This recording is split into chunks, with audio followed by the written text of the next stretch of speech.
रोजच्या त्रासाला कंटाळून स्वाती आज रागारागाने वकिलाकडे गेली आणि त्यांना सांगू लागली की मला घटस्फोट हवा आहे. आता अजून जास्त मी सहन करू शकत नाही. तेव्हा वकील देशमुख सर स्वातीला बसण्यास सांगितले आणि एक नजर तिच्याकडे फिरवली.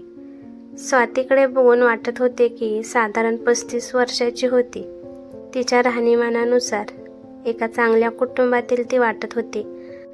मग का हवा असेल हिला घटस्फोट, असा विचार देशमुख सर करू लागले. त्यांनी स्वातीला विचारले, आता बोला, तुमचा काय प्रॉब्लेम आहे? मला घटस्फोट हवा आहे, तेही लवकरात लवकर. पण मॅडम, त्याआधी तुमची सर्व माहिती मला द्या. हो, मी स्वाती, हॉस्पिटलमध्ये कामाला आहे. लग्नाला 12 वर्ष झाली आहेत. 2 मुली आहेत. मोठा मुलगा 9 वर्षाचा आणि धाकटी मुलगी 6 वर्षाची आहे. बरं, मग घटस्फोटासाठी कारण सांगाल? म्हणजे नवऱ्याचे प्रेम प्रकरण किंवा अजून काही? तुम्हाला कसला त्रास वगैरे त्यावर स्वाती म्हणाली. त्याला वेळ कुठे आहे? काम, ऑफिस आणि त्याच्या आईबाबांपलीकडे इथे आमच्याकडे बघायला त्यांना वेळ नसतो आणि बाहेर प्रेम प्रकरण असे काही करणे शक्य नाही. देशमुख सर विचारतात, मग तुमचा हुंड्यासाठी छळ होत आहे का? नाही, त्यांना भरभक्कम पगार आहे. माझ्याकडून पैसे घेऊन काय करणार आहे? माझ्या पैशाची त्यांना गरजच नाही. हे ऐकून देशमुख सर यांना आश्चर्य वाटले. काहीच ठोस कारण नाही. मग स्वातीला घटस्फोट का हवा आहे? मग पुढे स्वाती म्हणाली, लग्न म्हणजे फक्त एवढेच असते का? इतर काही गोष्टींना महत्त्व नसते का? आमचे एकत्र कुटुंब आहे, त्यामुळे एखाद्या बाहेरच्या माणसाला वाटेल किती छान चालू आहे यांचे, पण घरातल्या माणसालाच समजते ना काय आहे ते. तुम्हाला सांगते, आमच्या लग्नाला 12 वर्ष झाली, पण घरातल्या कोणत्याच गोष्टीवर माझा हक्क नाही. सासूबाईची तर बारीक लक्ष असते. कोणाला काही दिले की हिशोब द्यायचा, मी काय करते काय नाही याचे सतत करायचे. घरात रोजचे जेवण ही करायचे झाले तरी यांना विचारल्याशिवाय करायचे नाही. तुमचे मिस्टर यावर काही बोलत नाहीत? असे वकील देशमुख सरने स्वातीला विचारले. हो, बोलतात ना. आई वडील घरातील ते मोठे आहेत, तर त्यांना विचारले तर काय बिघडते? आई जे बनवायला सांगते ते करत जातो. पण मी म्हणते, एक दिवस मी माझ्या मनाने केले तर काय बिघडते? पण नाही, मी काही बोलले तर म्हणायचे हे आमचे आहे, राहायचे तर राहा, नाही तर निघून जा. लग्नाच्या 12 वर्षानंतर सुद्धा जर हे घर माझे नसेल तर का राहायचे मी इथे? पण तुम्हाला मुले आहेत ना? देशमुख सरांनी हळूच विचारले. स्वाती म्हणाली, मुले आता मोठी होऊ लागली आहेत. यांचे जग वेगळे झाले आहे. घरातील सर्वांचे माझ्यासोबतचे वागणे बघून उद्या मुलेही माझ्याबरोबर चांगलीच वागतील कशावरून? आपण आईचं आयुष्यभर मुलांमध्ये गुंतून राहत असतो, पण एकदा मुले मोठी झाली की घरट्यातून कधी उडून जातात हे कळतच नाही. पण घटस्फोट घेण्यासाठी तुम्हाला ही कारणे पुरेशी वाटतात का? मग काय करू सांगा ना. घरात सर्व सुखसोयी आहे, पण सगळे असून सुद्धा नवऱ्याच्या 4 प्रेमाच्या शब्दांसाठी हे कान आसुसलेले असतात. त्यांच्याबरोबर वेळ घालवण्यासाठी मन आतुर असते, पण काय करणार? काही त्यांना तर वेळच नसतो. आजवर सासू सासऱ्यांचे सर्व काही कर्तव्य पूर्ण करून कौतुक नाही. मुलांसाठी कितीही करा, पण त्यांना त्याची किंमत तर सोडा, पण कदरही नसते. मग कोणासाठी हे सगळे करायचे? म्हणून आता ठरवले आहे, त्यांना त्यांचे जगू देत. मला मात्र यातून बाहेर पडायचे आहे. रोजचा हा मानसिक त्रास व मनाची घुसमट आता सहन होत नाही. त्यापेक्षा वेगळे होणेच योग्य आहे. पण मॅडम, तुम्ही एकत्र राहूनही आनंदी राहू शकता ना? नाही, हे शक्य नाही. तिथे तर मला मनासारखे जगताही येत नाही. आता मलाच यांच्यासोबत राहायचे नाही. मला घटस्फोट हवाच आहे. इतके वर्ष सहन केले, समजून घेतले, पण आता नाही. बरं, ठीक आहे, तुम्ही शांत व्हा. लग्नाच्या एवढ्या वर्षानंतर तुम्हाला परस्पर संमतीने सहज घटस्फोट मिळू शकतो. मी तुमच्या मिस्टरांशी बोलू का? हो, नक्की बोला ना. माझी काहीच हरकत नाही, कारण तेच म्हणाले होते की रोजच्या या तक्रारी वादविवाद करत बसण्यापेक्षा आपण वेगळे राहूयात. मग मी सुद्धा सहमती दिली. त्यानंतर देशमुख सरांनी स्वातीला घरी जाण्यास सांगितले. आपण याबाबत तुझ्या नवऱ्याबरोबर बोलून पुढचे काय ते ठरवू, असे सांगितले. जाताना स्वातीकडून तिच्या नवऱ्याचा नंबर घेतला आणि तिच्या नवऱ्याला फोन केला आणि दुसऱ्या दिवशी बोलवून घेतले. दुसऱ्या दिवशी स्वातीचा नवरा वकील देशमुख सरांकडे आला. त्यांनी त्याला बसाय सांगितले आणि तो बोलू लागला. काल तुमचा फोन आला होता. हो, मीच केला होता. आपण इथे कशासाठी आला आहात याची तुमच्या मिसेसने तुम्हाला काही कल्पना दिली असेलच ना? हो, काल रात्री तिने मला सांगितलं की तुम्ही घटस्फोट मिळवून देणार आहेत. हे सांगताना विशालचा चेहरा व्यथित झाला होता. तुम्हाला खरंच घटस्फोट हवा आहे का? पण माझ्या म्हणण्याला काही अर्थ आहे का? माझे कोण ऐकणार तरी आहे का? दिवसभर कामावर काम करायचे, मेहनत करायची आणि घरी आले की या सासूसुनेची नाटके, भांडण ऐकायची. आईला बोलले की बायकोला राग येतो, बायकोला बोलले की आईला राग येतो. कोणालाच काहीच बोलण्याची घरात सोय राहिलेली नाही. आता बायकोला आपले समजून काही सांगायला जावे तर तिचं आपलं नेहमीच तेच बोलणे असते की हे घर माझे आहे की नाही, माझा यावर हक्क अधिकार आहे की नाही. तेव्हा मी तिला समजावतो की अगं हे सर्व ते तुझेच तर आहेत ना. माझे आईवडील तुला काही बोलतात, थोडे विचित्र वागतात म्हणून तर मी त्यांना सोडून तर देऊ शकत नाही ना.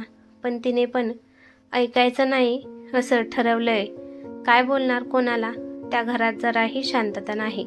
सर बोलतात, पण तुम्ही हे सगळे शांतपणाने त्यांच्याशी बोलत का नाही? म्हणजे जास्त वाद भांडण होणार नाही. अहो सर, आमच्या घरात सुख मिळणार नाही. एकतर दिवसभर ऑफिसमध्ये काम करून मी थकलेला असतो. घरी आल्या आल्या आई बाबांशी बोललो नाही तर त्यांना वाटते आपला मुलगा हातातून गेला. मग ते बहिणीला सांगणार, बहीण माझे काहीच न ऐकता मला सुनावणार. आणि जर आई वडिलांबरोबर बोलून होईपर्यंत बायको चिडलेली असते. आता हे एक दिवस नाही तर रोजची तिची कटकट, तो वाद भांडणे होत राहतात. म्हणूनच मला आता कंटाळा आला आहे. आणि सर्वात महत्त्वाचे म्हणजे तिला हवा आहे ना घटस्फोट, तर मी देतो. त्यामुळे निदान रोज डोक्याला हा त्रास तरी होणार नाही.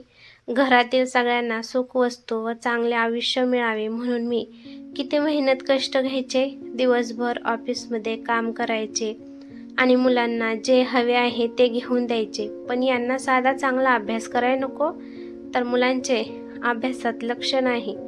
बायकोला म्हटलं की यांचा अभ्यास का नाही घेत, तर मला म्हणते मग मीच घ्यायचा का? तुमचे काही कर्तव्य नाही का? हेही ऐकायचे. आता तुम्हीच सांगा, मी काम करायचे की मुलांना अभ्यास घ्यायचा? कोणी समजून घ्यायला तयार नाही. तो हतबल होऊन बोलत होता. मग घटस्फोट हा त्यावरचा उपाय होईल का, असे देशमुख सरांनी विचारले. हो, मला समजतंय हा त्यावरचा एकमेव उपाय नाही, पण दुसरा काही पर्यायही दिसत नाही. म्हणजे घटस्फोट घ्यायचे हे ठरलेच आहे.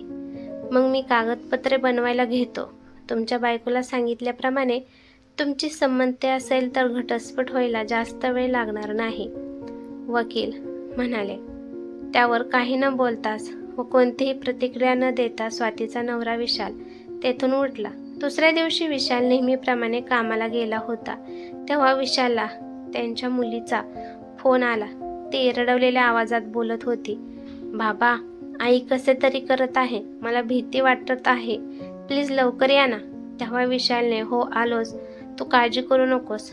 आता असाच फोन स्वातीलाही केला गेला होता की बाबाची तब्येत बिघडली.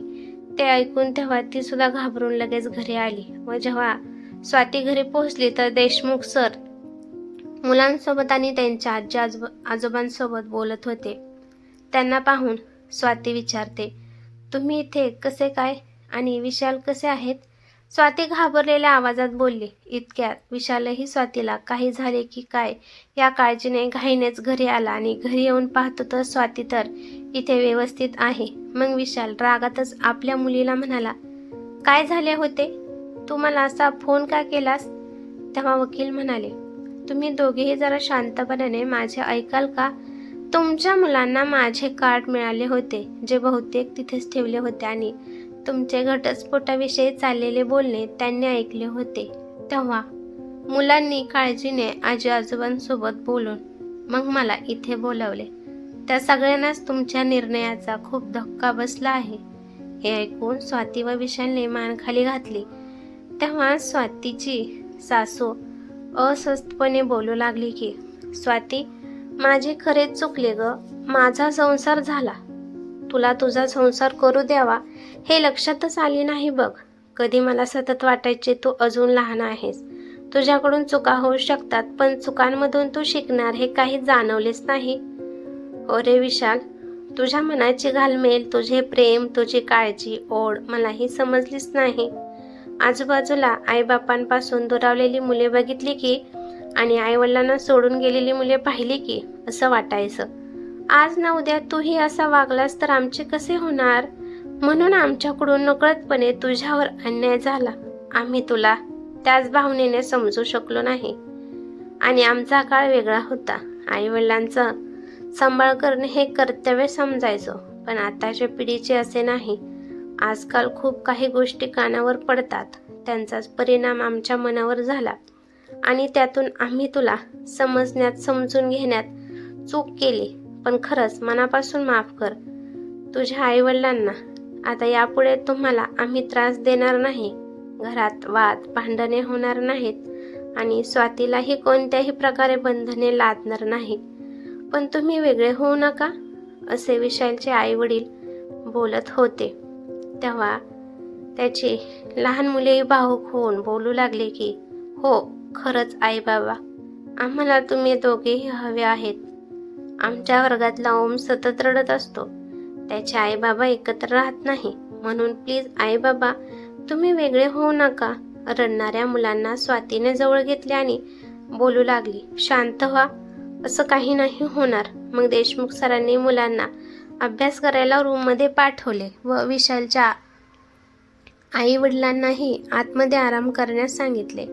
तेव्हा सगळे गेल्यानंतर विशाल व स्वातीला देशमुख सर म्हणाले, तर अजूनही तुम्हाला वाटते तुमच्या जोडीदाराचे तुमच्यावर प्रेम नाही, घरातल्यांचे तुमच्यावर प्रेम नाही आणि तुम्हाला घटस्फोट घ्यायचा आहे. स्वाती आणि विशाल अश्रूंनी भरलेल्या डोळ्यांनी एकमेकांकडे बघत होते.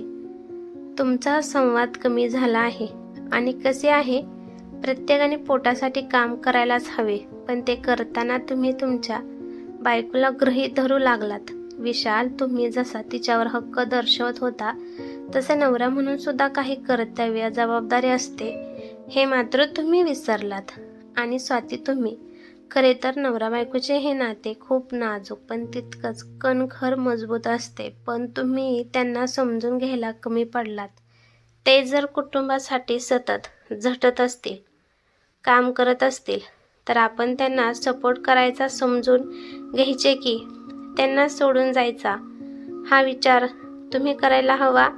आम्हाला आमची चूक कळली, आम्ही फक्त आमचाच विचार करत होतो. आमच्या घटस्फोटाचा आमच्या मुलांवर, आमच्या कुटुंबावर काही परिणाम होईल हा विचारच आमच्या मनात कधीच आला नाही. स्वाती अपराधी स्वरात बोलत होती. हो, आणि ती चूक आम्ही नक्की सुधारू. बाहेरचे टेन्शन बाहेर, घरात नाही.